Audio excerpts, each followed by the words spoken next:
আজকে যে চিকেনের রেসিপিটা আমি তোমাদের জন্য বানাবো সেটা রুটি, পরোটা, নান সবের সাথে একদম জমে যাবে। তো আজকে আমরা বানাবো আফগানি চিকেন কোরমা।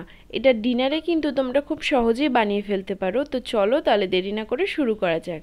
প্রথমে একটা মিক্সিং জারে আমি এখানে ধনেপাতা ডাঁটি সমেত নিয়ে নিয়েছি 50 গ্রাম মতো। তো এখানে ধনেপাতাটা খুব বেশি দিতে হবে, তোমরা চাইলে এর থেকে আরেকটু বেশিও দিতে পারো। আমি 1 কেজি মাংসের জন্য 50 গ্রাম চিকেন দিয়েছি। এরপরে এখানে পুদিনা পাতা দিয়ে দেবো 10-15টা মতো। পুদিনা পাতাটা কিন্তু তোমরা বুঝে দেবে, খুব বেশি দিলে কিন্তু টেস্টটা অন্যরকম হয়ে যাবে, তাই এখানে তোমরা মাংসের পরিমাণটা অনুযায়ী পুদিনা পাতাটা দিও। এরপরে এখানে রসুন দিয়ে দেবো 12-15টা মতো, আর আদা দিয়ে দেবো 1/2 ইঞ্চ মতো। তারপরে আদা দেওয়ার পরে এখানে ঝাল অনুযায়ী কাঁচা লঙ্কাটা তোমরা দেবে। এখানে আমি 4 থেকে 5টা দিয়েছি।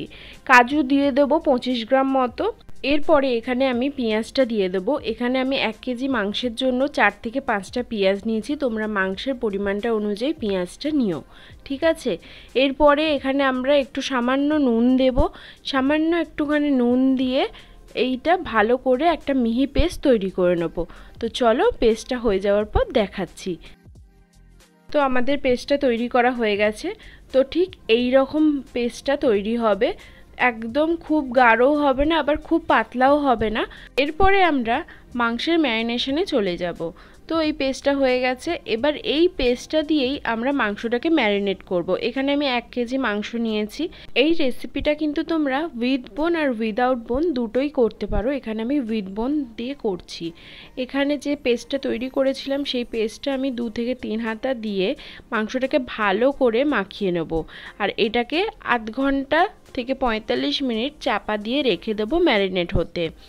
আর লেগ পিস যদি বড় থাকে তাহলে কিন্তু লেগ পিসের গাগুলো ভালো করে চিড়ে দেবে, তাহলে মশলাটা ভালো করে ভেতরে ঢুকবে।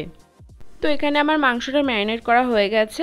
এরপরে এখানে আমরা আরেকটা বড় বাউল নেব। সেই বাউলে আমরা আরেকটা মিশ্রণ রেডি করব। এখানে 150 গ্রাম মতো টক দই আমরা নিয়ে নিয়েছি, জল ঝরানো। তারপরে এখানে যে পেস্টটা আমরা বাকি ছিল সেই পেস্টটা আমরা দিয়ে দেব। এই রেসিপিটা রাতের ডিনারের জন্য একবার বানিয়ে দেখো বাড়িতে, খেতে জাস্ট অসাধারণ হয়। এরপরে কিন্তু আমরা ফ্রেশ ক্রিম দিয়ে দেব 1/2 কাপ মতো। তারপরে এখানে আমরা কিছু গুঁড়ো মশলা দিয়ে দেব। গুঁড়ো মশলার মধ্যে জাস্ট গরম মশলা দিয়ে দেব 2 টেবিল চামচ মতো। আর তারপরে দিয়ে দেব গোলমরিচ। এটা একটু ঝাল অনুযায়ী তোমরা দেবে, আমি এখানে 2 চামচ মতোই দিয়েছি, কারণ ওখানে কাঁচা লঙ্কাটাও রয়েছে। ব্যাস, এখানে আর কোনো মশলা ইউজ হবে না। আর দিয়ে দেবো এখানে আমরা কসুরি মেথি হাতে একটুখানি গুঁড়ো করে, জাস্ট একটু হাতে ভালো করে ঘষে নিয়ে জাস্ট দিয়ে দেবো। ব্যাস, আমাদের এই মিশ্রণটা রেডি। এটাকে ভালো করে মশলার সাথে মিশিয়ে নিয়ে চাপা দিয়ে রেখে দেবো 15 থেকে 20 মিনিট মতো। তোমরা যারা যারা এখনও অবধি আমার চ্যানেলটিকে সাবস্ক্রাইব করোনি তারা চ্যানেলটিকে সাবস্ক্রাইব করে পাশে থাকা বেল আইকনটি প্রেস করে দিও ফর অল নোটিফিকেশন। তোমাদের কাছে সবার আগে ভিডিওটা চলে যাবে যখনই আমি আপলোড করব।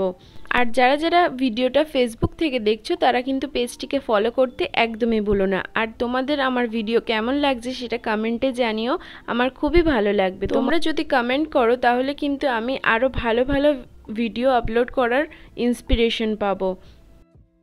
তো এই মিশ্রণটাকে 10 থেকে 15 মিনিট, খুব জোর হলে 20 মিনিট ভালো করে এটাকে চামচের সাহায্যে ফেটিয়ে নেবে যাতে কোনো রকম লাম্পস না থাকে।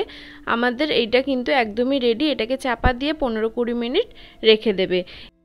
এরপরে একটা প্যান বসিয়ে তাতে 1 চামচ বাটার দিয়ে প্যানটা ভালো করে গরম করে নেবো। এখানে তোমরা তেলও দিতে পারো, কিন্তু আমি এখানে শুধু বাটার দিয়ে চিকেনগুলো একটুখানি রোস্ট করে নেব। তো এখানে একের পর এক চিকেনগুলো আমি দিয়ে জাস্ট টিক্কা মতো করে এপিট ওপিট করে একটু লাল লাল করে ভেজে তুলে নেব। খুব ভাজার দরকার নেই, জাস্ট একটুখানি লাল লাল হয়ে গেলেই এপিট ওপিট করে তুলে নেব। তোমরা কিন্তু এটা সন্ধেবেলা কাবাব হিসেবেও ট্রাই করতে পারো ইভিনিং স্ন্যাক্সের জন্য। এটা কিন্তু খেতে দুর্দান্ত লাগবে। এখানে একটা পিঠ লাল লাল হয়ে গেলে মাংসটাকে উল্টে দিয়ে ও পিঠটাও লাল লাল করে ভেজে জাস্ট তুলে নেব। বারবার বলছি খুব ভাজার দরকার নেই, তাহলে কিন্তু যখন গ্রেভির মধ্যে দেবে তখন মাংসটা গলে যাওয়ার সম্ভাবনা থাকে। তাই খুব বেশি কিন্তু ভাজার দরকার নেই, জাস্ট হালকা একটু এরকম টিক্কা টাইপের করে তুলে নিলেই হবে। তো আমাদের কিন্তু মাংসটা একদমই রেডি হয়ে গেছে। এবার এটাকে তুলে নেব। এইভাবে আমি বাকি মাংসগুলো এরকমভাবে লাল লাল করে এপিটোপিট করে তুলে নেব। মাংসগুলো তুলে নেওয়ার পর এখানে আমি একটা কড়াই বসিয়ে দিয়েছি। কড়াইটা গরম হয়ে গেলে তাতে সর্ষের তেল দিয়ে দেবো 3 থেকে 4 চামচ মতো। এরপরে তেলটা গরম হয়ে গেলে এখানে কিছু গোটা গরম মশলা দেব, যেমন দারচিনি, এলাচ, লবঙ্গ আর গোটা গরম মশলা। এখানে দারচিনি, এলাচ, লবঙ্গ 2-3টে করে দিয়েছি আর গোটা গোলমরিচ দিয়েছি 6-7টা মতো। দিয়ে ভালো করে বেশ কিছুক্ষণ নেড়ে নেব যতক্ষণ না একটু স্মেল আসছে। ভালো করে একটু বেশ কিছুক্ষণ নেড়ে নেওয়ার পরে এখানে আমরা যে পেস্টটা চাপা দিয়ে রেখেছিলাম সেই পেস্টটা এখানে দিয়ে দেব। আর গ্যাসের ফ্লেমটা কিন্তু তখন লোতে রাখবে, না হলে কিন্তু খুব ফুটবে। এবার পেস্টটা দিয়ে দেওয়ার পর ভালো করে বেশ কিছুক্ষণ নেড়ে নেব। বেশ কিছুক্ষণ নেড়ে নেওয়ার পর এটাকে ভালো করে কষতে দিতে হবে যতক্ষণে একটু তেল ছাড়ছে। এই রেসিপিটি আমি ফার্স্ট টাইম বানালাম আর এটা ফার্স্ট টাইমে এতটা ভালো খেতে হয়েছিল, তাই আমি তোমাদেরকে রেকমেন্ড করব যে এটা রাতের ডিনারের জন্য একবার হলেও ট্রাই করো। খুবই ইজি, খুব বেশিক্ষণ লাগে না, খুব বেশি হলে আধ ঘন্টা থেকে 45 মিনিট। তোমরা একবার হলেও করে দেখো। এরপরে একটু ফুটে এলে আমরা এখানে স্বাদ অনুযায়ী একটু নুন দিয়ে আবারও ভালো করে মিশিয়ে নিয়ে বেশ কিছুক্ষণ ফুটতে দেব। এবার দেখো এটা কিন্তু খুব বেশিক্ষণ ফোটানোর দরকার নেই, কারণ সেরকম কষানোর মতো কিছুই নেই। তো বেশ কিছুক্ষণ ফুটে এলেই এটা কিন্তু অলমোস্ট হয়ে যাবে। এবার দেখো আমাদের কিন্তু গ্রেভিটা অলমোস্ট হয়ে গেছে। এবার তোমরা চাইলে এখানে এই অবস্থাতেই চিকেন দিয়ে দিতে পারো। চিকেন দিয়ে ভালো করে মিশিয়ে নিতে পারো যারা একদম মাখো মাখো চাও। আর যারা একটু গ্রেভি চাও তাদের জন্য আমি একটু সামান্য উষ্ণ গরম জল দিয়েছি। এখানে খুব বেশি জল দেবে না, অল্প সামান্যই জল দেবে। আর কিন্তু উষ্ণ গরম জলই দেবে, ঠান্ডা জল দেবে না, তাহলে কিন্তু টেস্টটা একদমই বাজে হয়ে যাবে। এবার জলটা দিয়ে 5 থেকে 7 মিনিট ফুটতে দেব। 5 থেকে 7 মিনিট ফুটে আসার পর এখানে আমি মাংসগুলোকে দিয়ে দেবো এক এক করে। এবার দেখো মাংসগুলো কিন্তু যখন আমরা প্যানেতে একটু ভাজছিলাম তখনই কিন্তু অলমোস্ট অর্ধেক সেদ্ধ হয়ে গেছে। তাও বেশি সেদ্ধ করার কিন্তু আর কোনো দরকারই নেই। মাংসটা দিয়ে দেওয়ার পর মিডিয়াম টু হাই ফ্লেমে এখানে 5 থেকে 7 মিনিট মাংসটা ফুটতে দেবে। তারপরেই কিন্তু হয়ে গেলে 5 থেকে 7 মিনিট পর গ্যাসের ফ্লেমটা অফ করে দিয়ে এখানে কাসুরি মেথি আর বাটার দিয়ে আমরা নামিয়ে নেব। আর যদি তোমাদের মনে হয় যে ঝাল কম হয়েছে তাহলে তোমরা একটু গোলমরিচও দিতে পারো, তাতে কোনো অসুবিধা নেই। দিয়ে এটাকে আমরা নামিয়ে নেব, আর কিন্তু ফোটাবে না। এবার দেখো এখানে কাজু বাটা, পেঁয়াজ বাটা রয়েছে।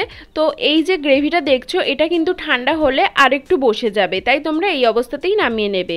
ব্যাস আমাদের আফগানি চিকেন কোরমা কিন্তু একদম রেডি। রেসিপিটা কেমন লাগলো কমেন্ট করে জানিও। ভালো লাগলে লাইক, কমেন্ট, শেয়ার করে দিও। আর যারা যারা এখনও চ্যানেলটিকে সাবস্ক্রাইব করোনি তারা সাবস্ক্রাইব করে পাশে থাকা বেল আইকনটি প্রেস করে দিও। টাটা।